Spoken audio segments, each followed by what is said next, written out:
Francisco Burques Valenzuela, actualmente senador de la República, ha recorrido una larga trayectoria dentro de la política mexicana. Por ejemplo, ha sido presidente municipal de Hermosillo, Sonora, presidente de la Coparmex, Federación Noreste, presidente del Centro Empresarial de Hermosillo, Sonora, y fundador de la Sociedad de Ahorro y Préstamo Popular Comunidades Unidas. Dentro de sus comisiones en el Senado, está la de ser presidente de la Comisión de Desarrollo Urbano y Orientación Territorial, y el ser integrante de la Comisión de Comercio y Fomento Industrial, de la Comisión de Energía y de la Comisión de Ciencia y Tecnología. Y en esta ocasión, ha ofrecido una entrevista exclusiva para Opinión Anónima, respondiendo a muchas interrogantes acerca de temas de interés común para los mexicanos, por lo cual te invito a que te quedes a ver hasta el final este video, que de seguro te sorprenderá. ¿Usted, Pancho, aspira a un cargo de elección popular y si es así, cuál sería? Bueno, primero, gracias Alibet, Iván y Cristian por ayudarnos con estas preguntas que nos envió Opinión Anónima, un gran medio digital que está penetrando muy fuerte en redes. No pienso en este momento en un cargo de elección popular porque estoy en un proceso de curación de una leucemia que pues me impide que pueda andar en campaña, que pueda estar en... Pero detrás de esto, independiente de esta situación, yo he decidido seguir en política. Yo no soy un político de carrera, de profesión, yo soy empresario, pero a estas alturas de mi vida, con 59 años, ya casi 60, estoy muy metido en tratar de dedicar mi tiempo a algo que sea trascendente, poner mi granito de arena para que más mexicanos abramos los ojos que sí hay otra forma de organizar política, de organizar la política y la economía, y que necesitamos que el poder no esté en el gobierno, que el gobierno no sea el que resuelva las necesidades de la gente, sino que el poder esté en el ciudadano y el gobierno colabore, no como el actor principal, sino el ciudadano como el actor principal, para que el ciudadano pueda encontrar el entorno, el mejor entorno para desarrollarse. Y ahí sí puede hacer mucho el gobierno. Pero necesitamos que las decisiones y el dinero estén en cada persona y no en los políticos. Nos ha ido muy mal en la historia pensando que los políticos deben de tener el poder para resolver nuestras necesidades y para resolver nuestros retos. Nadie como cada persona para salir adelante. La segunda pregunta es, ¿qué cosas no deberían de pasar en el Senado de la República? Pues no debería de pasar que representemos nuestros intereses personales y que representáramos, como supuestamente estamos en una democracia participativa, representativa, a los ciudadanos. Lo que no debe tampoco pasar, porque estamos en una república, en un sistema republicano, es que el Senado sea controlado por el Ejecutivo, con dinero o con beneficios personales, o vaya usted a saber con qué tipo de negociaciones. Eso no debería de pasar en un sistema republicano. Por eso el sistema está fallando, porque no hay contrapesos, porque el Senado tendría que ser el principal auditor de lo que hacen los ejecutivos. Y si no hay nadie en la cárcel es que no estamos haciendo nada, porque es terrible lo que está pasando con el dinero que se aplica del presupuesto público. La tercera pregunta es, usted ha propuesto que se le quite el financiamiento a los partidos políticos. ¿Por qué cree esta medida necesaria? ¿Y qué medidas propondría para que estos sigan operando, ya que de alguna forma u otra se requieren recursos para hacer campañas? Bueno, repite la pregunta, pero desde esta cámara, ¿no? Ah, ok. Ustedes tienen que estar viendo siempre esta cámara y yo a esta. Ajá. Ok. Ya no volteen a mí. Sí. Ok. La tercera pregunta es, usted ha propuesto que se le quite el financiamiento a los partidos políticos. ¿Por qué cree esto necesario? ¿Y qué medidas propondría para que estos sigan operando, ya que de alguna u otra forma se requieren recursos para que se hagan las campañas? Bueno, pues primeramente los partidos que se rasquen con sus uñas. Y en segundo lugar, el que paga manda. Entonces, los partidos deben de vivir de los ciudadanos que crean en ellos. Y si ahorita queremos que los partidos representen a los ciudadanos, pues necesitamos cortarles el cordón umbilical del financiamiento público, porque el financiamiento público es dinero quitado a todos los ciudadanos y la clase política, que es la que lo tiene, se lo asigna a los partidos. Entonces hay un contubernio. Y entonces, ¿a quién sirven los partidos? A la clase política. Son instrumentos de participación ciudadana y de reparto del poder político entre la clase política. No es un instrumento de participación de los ciudadanos para mejorar la política. Yo soy un convencido de esto. El sistema político colapsó en el mundo. En el siglo XX necesitamos soluciones del siglo XXI. En el siglo XXI necesitamos soluciones del siglo XXI y necesitamos que los partidos sean transformados, porque es la piedra angular y fundacional de un sistema político. Es la vía para llegar al poder, es la vía para llegar a las cámaras, es la vía para llegar a los gobiernos. Y por lo tanto, esa vía tiene que ser para los ciudadanos. Y yo soy un convencido de que el dinero es fundamental y que el dinero debe de venir de sus simpatizantes. Lo que hemos visto en el pasado es que a más dinero, nunca habían tenido tanto dinero los partidos y nunca habían estado tan mal. Lo que necesitan los partidos no es dinero, es credibilidad.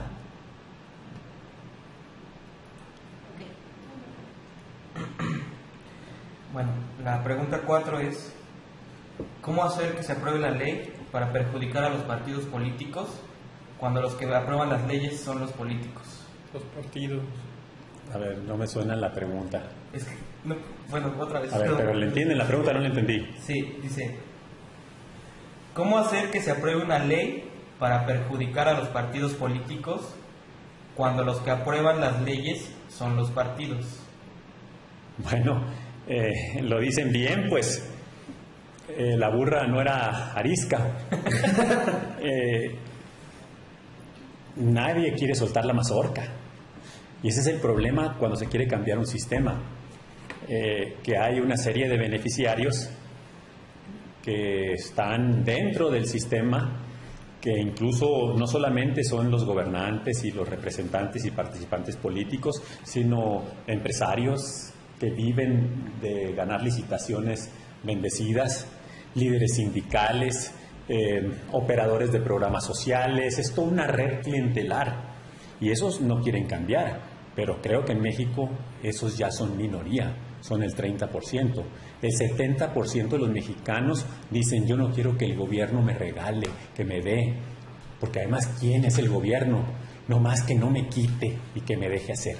Eso es lo que piensa la gente, el 70% de la gente que ya abrió los ojos y que piensa que los políticos ven por sus propios intereses, que además tienen razón.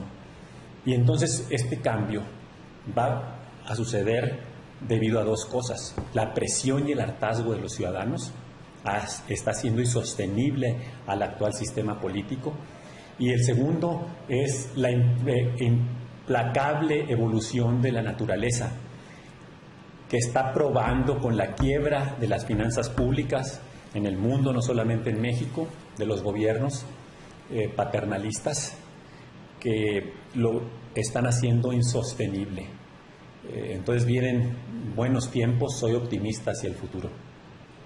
Nuestra siguiente pregunta es: ¿qué opina de lo que ha sucedido en las negociaciones del Telecán y qué postura debería tomar el gobierno mexicano? Bueno, este no es un asunto de buenos y malos, este es un asunto de intereses de países. Yo creo que el interés de México, probadísimo, aunque fue cuestionado crudamente por 25 años, es que la apertura comercial, la interdependencia con el mundo, a México le va muy bien. Entonces, México, pues, está negociando en condiciones difíciles, porque allá, ahora en Estados Unidos, increíble, pero hay una visión de economía cerrada hacia el mundo. Y yo creo que la posición de México tiene que ser muy firme en cuanto a que tiene que ser apertura económica total, y no solamente con Estados Unidos, apurarse porque no se ponen las baterías el gobierno federal y la Secretaría de Economía a abrir tratados comerciales con China y el resto de Asia, con India, con Brasil, países de los más grandes del mundo. No tenemos intercambios libres de comercio, en donde ellos ganarán en unas cosas y nosotros ganaremos en otras. El que mucho abarca poco aprieta. La teoría de la autosuficiencia es algo que solamente sirve para proteger sectores discapacitados que terminan siendo subsidiados por los consumidores, comprando acero caro, comprando zapatos más caros. Nosotros seremos buenos para unas cosas y otros serán buenos para otras cosas. En ese sentido, yo creo que México tiene que ser muy firme y no cambiar su objetivo. Debe de exigir reciprocidad a Estados Unidos. Estados Unidos está haciendo buen negocio en México y México está haciendo buen negocio en Estados Unidos. Y la única manera de entendernos es en condiciones de equidad. No hay ninguna relación de largo plazo que no esté basada en la confianza. Y la confianza viene de la equidad y con las reglas claras del juego. Nada de bravuconadas de Mr. Trump. Adelante. La quinta pregunta es, ¿qué busca Trump al reformar el TDK? Bueno, él busca proteger a ciertos sectores que votaron por él. No busca promover el desarrollo y el crecimiento de su país. Y esos sectores, como toda evolución económica, pues no todos los sectores han sido ganadores. La manufactura en Estados Unidos se ha venido abajo porque hay un cambio generacional. Los jóvenes no quieren trabajar en plantas, prefieren trabajar en servicios. Pero aquí en México estamos en otra etapa de desarrollo y aquí los jóvenes en la industria son maravillosos. Entonces la industria está floreciendo en México y eso pues ha hecho que tengamos una industria competitiva. Lo que quiere hacer Trump es proteger a esos sectores por unos fines electorales de corto plazo que tendrán un costo si él sigue adelante para los consumidores. O sea, quienes van a pagar el pato son los consumidores norteamericanos porque tendrán que comprar productos más caros y la gente pues tendrá que subsidiar, los ciudadanos en Estados Unidos tendrán que subsidiar a esos sectores que ya no son competitivos en Estados Unidos. En lugar de migrar su economía a una economía de mayor conocimiento, de servicios, de más tecnología, estarán entrampados en querer mantener una economía del pasado para ellos. Lo mismo pasa con los sectores agrícolas graneleros, pero pues México es un importador de granos porque Estados Unidos es un gran productor de granos. Allá producen con muy bajo costo por los deshielos. Se deshiela después del invierno y se queda la tierra húmeda, entonces ni siquiera hay que dar riegos, es de temporal, unas producciones increíbles en el medio oeste, en Estados Unidos. Entonces, cada quien tiene sus fortalezas. Dios le dio talentos y fortalezas a cada persona y lo mismo se lo dio a cada país. no hay nadie que no los tenga. Entonces hay que construir sobre nuestras ventajas, no sobre nuestras debilidades. La siguiente pregunta es, ¿cree que si se construyen nuevas refinerías en México baja el precio de la gasolina? Mira, el precio de la gasolina está sumamente alto, ya no sé en cuánto ande, si ande un 50 o un 60% arriba del precio internacional. Entonces es un problema de impuestos. Ese es el problema del precio de la gasolina, es un robo en despoblado, 300,000 millones de pesos, es insultante. Si queremos desarrollar una industria de refinación, muy probablemente se pueda desarrollar. Desgraciadamente estamos llegando muy tarde. Hay capacidad instalada en Texas, en Estados Unidos, que es muy competitiva. Entonces tendríamos que ver cómo crear esas regiones que puedan ser muy aptas para la refinación. Yo creo que sí es viable, pero nos va a llevar algunos años. La reforma energética abre esa posibilidad que Pemex no pudo explotar, posibilidad que Pemex, por incapaz, por ser una empresa de propiedad de los políticos, no tuvo el talento y se dedicó a dilapidar los recursos.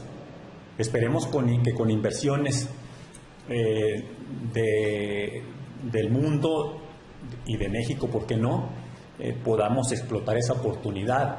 Me huele a que en el tiempo México sí puede ser ese actor principalísimo. La octava pregunta es, una de sus propuestas es reducir el ISR. ¿Cuál sería su estrategia para lograrlo y cómo ve usted la situación de educación en nuestro país? Bueno, se tendría que redefinir la función del gobierno. Un gobierno que ha creado un monstruo, que es el presupuesto público, que está colapsando, que ha hecho que cada mexicano pague del 2012, fíjate, del 2012 a la fecha, sus contribuciones fiscales de cada mexicano son el doble. El doble pagas de impuestos para mantener el presupuesto público, para mantener a los políticos. Entonces, el mundo se ha dado cuenta que se indigestó con altos impuestos y eso hizo que la economía en el mundo esté sufriendo porque se le quita demasiado dinero a las personas y a las empresas. Más del 50% de sus ingresos, fíjate, de las personas físicas. Es increíble, increíble. Es un robo en despoblado. Y pues si necesitamos bajar los impuestos, como está sucediendo ya en diferentes países, y activar la economía es prioridad para que más personas tengan las posibilidades de tener mejores empleos y mejores ingresos, entonces necesitamos que el dinero esté en las manos de la gente, no en las manos de los políticos. Deberíamos de tener un impuesto del 15% para empresas y para personas físicas, impuestos simples, únicos. Y pues, ¿cómo le podríamos hacer para esto? Reduciendo el gasto público. Y el gobierno, en una transición de 5 a 10 años, desgraciadamente es largo, tendrá que redefinirse. Zapatero a tus zapatos, tendrá que escoger pocas cosas que hacer y ahí echarle el resto. El que mucho abarca, poco aprieta. La siguiente pregunta es, ¿considera necesaria implementar la educación financiera en las escuelas desde primaria y por qué? Mira, la educación financiera se mama en la familia. La gente sabe muy bien lo que necesita. Desgraciadamente, el gobierno piensa que el ciudadano es retrasado mental. Por eso el gobierno toma decisiones que le corresponden al ámbito personal. Muchas decisiones con las regulaciones en diferentes sectores siempre te dice que te va a proteger y que por eso tiene esas regulaciones. La gente con su sentido común sabe muy bien, por ejemplo, que no puede gastar más que lo que le ingresa. Que si gana 100 pesos tiene para gastar. Y que podrá tener un gasto extraordinario y pedir un préstamo, pero más vale que no se haga permanente, sino que sea 1, 2, 3 meses y vuelve a ahorrar. Sabe que cuando ahorra tiene dinero para comprar su carrito de hot dog y tener un medio de ingresos adicionales. El gobierno no sabe eso. El gobierno no tiene educación financiera, porque la educación financiera viene de las necesidades personales. El gobierno, como administra dinero de otros, tiene 5 años, desde el 2012, gastando 15% más de lo que recibe. Por lo tanto, ese gasto extraordinario que se llama déficit, los economistas no lo manejan así. Pero si tú ganas 100 pesos gobierno y te ingresan 100 pesos de impuestos y te gastas 115 por 6 años, que ya va a venir el nuevo presupuesto y si le agrego va a venir en las mismas condiciones, pues vas a ver que tu deuda aumentó y vamos a tener del 2012 a la fecha 80% más de deuda. Esa deuda la van a pagar los ciudadanos, la vas a pagar tú. Eso es injusto. Entonces, ¿dónde están los sabios? A mí ya no me apantallan los sabios, los economistas, los científicos, los expertos, porque saben mucho de muy poquito.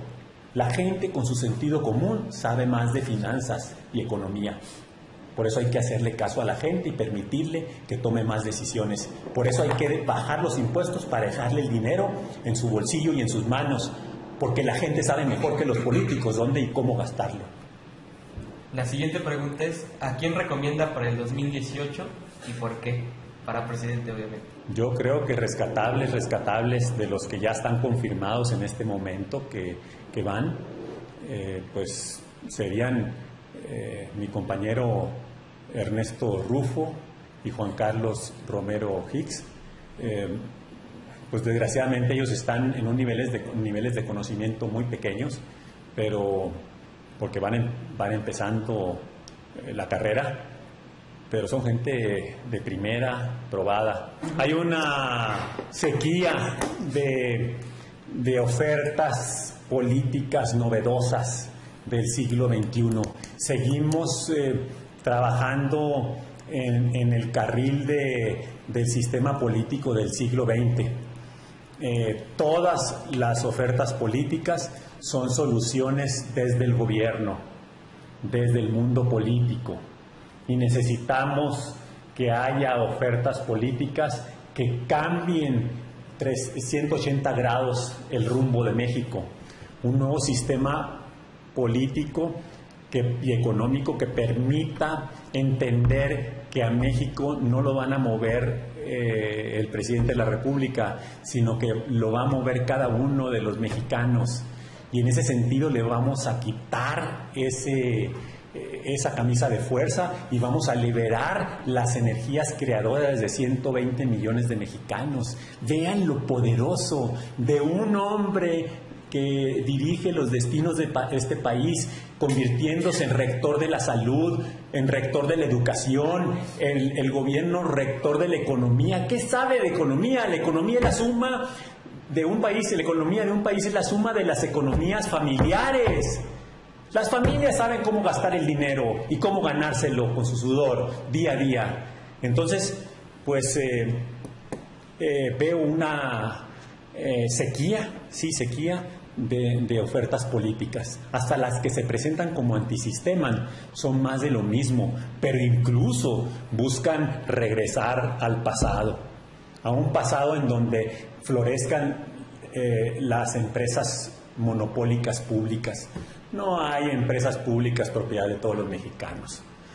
Ahorita y siempre y desde el pasado y desde que se crearon, En energía, Comisión Federal de Electricidad, Pemex, son empresas privadas, propiedad de la clase política en turno, que le ha tocado exprimirlas junto con empresarios amigos, bendecidos, y con líderes sindicales sin escrúpulos.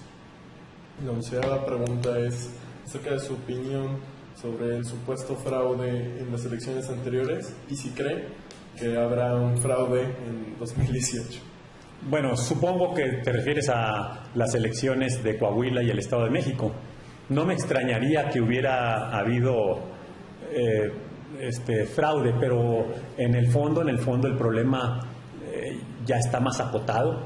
Los órganos electorales tienen dinero como nunca y nunca habían estado tan desprestigiados desde hace 30 años.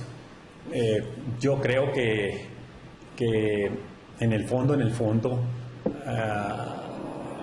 la política prohibicionista en lo electoral es algo que hace daño. Necesitamos sistemas digitales, una política línea. Necesitamos que los partidos dependan más de los ciudadanos simpatizantes y que ahí busquen su dinero. Necesitamos transformar el sistema político. No puede llegarles gratis dinero de todos los mexicanos. Los mexicanos no tienen por qué andar pagando a los partidos políticos. Los partidos políticos no son, y los institutos electorales, instituciones de beneficio público, no son bienes públicos, son instrumentos de la clase política, y la manera de contactarlos y conectarlos es que vivan de sus simpatizantes, como toda organización, y así sí los conectaremos. ¿Hubo fraude? ¿No hubo fraude? No lo sé, pero el fraude se gesta de 1000 maneras. Yo me preocuparía más porque hubiera una oferta política innovadora que fortaleciera verdaderamente al ciudadano, y no como todas las ofertas políticas que estamos viendo hoy, que la verdad dejan mucho que desear. Bueno, ¿qué considera primordial implementar en México para su desarrollo? Y también nos gustaría que concluyera con un mensaje para nuestro auditorio, nuestra audiencia, perdón. Bueno, pues, ¿qué podríamos implementar en México para que nos podamos desarrollar? Tenemos 50 años en donde hemos crecido prácticamente al 1%, y no es porque no tengamos capacidad de crecer. En los últimos 30 años China creció de una manera increíble. Corea, todos los países que estaban devastados por el comunismo, en los 90 se levantaron tremendamente, toda Europa oriental. ¿Y cómo lo hicieron? Pues a veces es más fácil partir de cero que tratar de componer algo que está chueco, ¿no? Y pues habría que partir de cero en México. Y ese partir de cero implica que apelemos más a la responsabilidad de los ciudadanos, para que los ciudadanos tomen más decisiones y para que los ciudadanos resuelvan por sí mismos muchas necesidades que tienen, pero con su propio dinero. ¿Para qué les quitamos el dinero a los ciudadanos? Para llevárselo a los políticos. Y luego los políticos te lo regresan tronchado. No es negocio para la gente eso. Mejor que te dejen tu dinero y tus decisiones. Y el poder estará en el ciudadano. No hay otra manera. El que paga manda. Y a los políticos, porque luego se alocan, hay que tenerles el pie en el pescuezo. Pues yo creo que no hay ofertas políticas. Ahorita no hay a quién irle.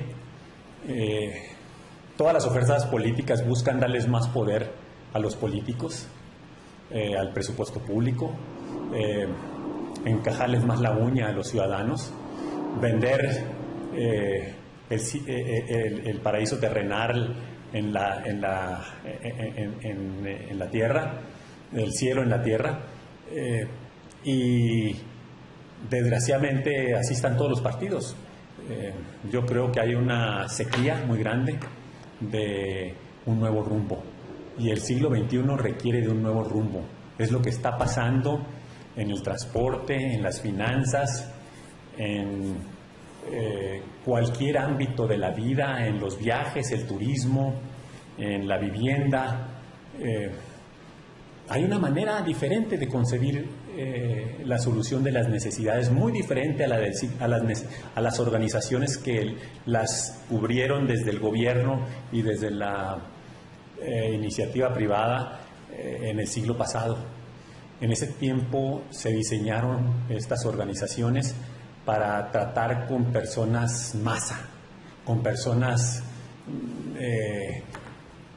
iguales. Hoy los pequeños emprendimientos que están naciendo y que están derrotando a las grandes y exitosas organizaciones del pasado, pues son muy ágiles y tienen la capacidad de personalizar el servicio y de tomar decisiones rápidas y de adaptarse a lo que la gente quiere. Eso no lo hacen los grandotes. Por eso la política y los servicios públicos que prestaba la política como parte de esa gran irrupción están mostrando una incapacidad total.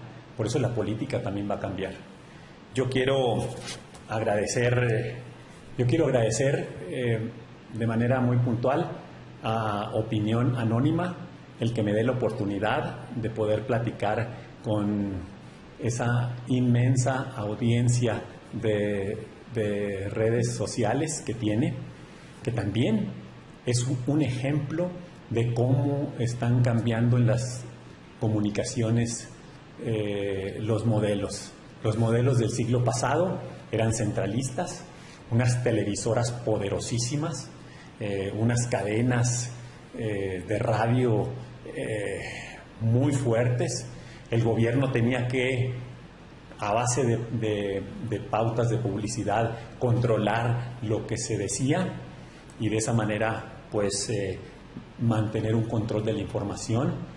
Hoy Opinión Anónima nos muestra cómo esos grandes poderes se están desmoronando y surgen estas nuevas opciones, estas nuevas alternativas, van atendiendo con mucha más credibilidad a sus audiencias. Pues felicidades.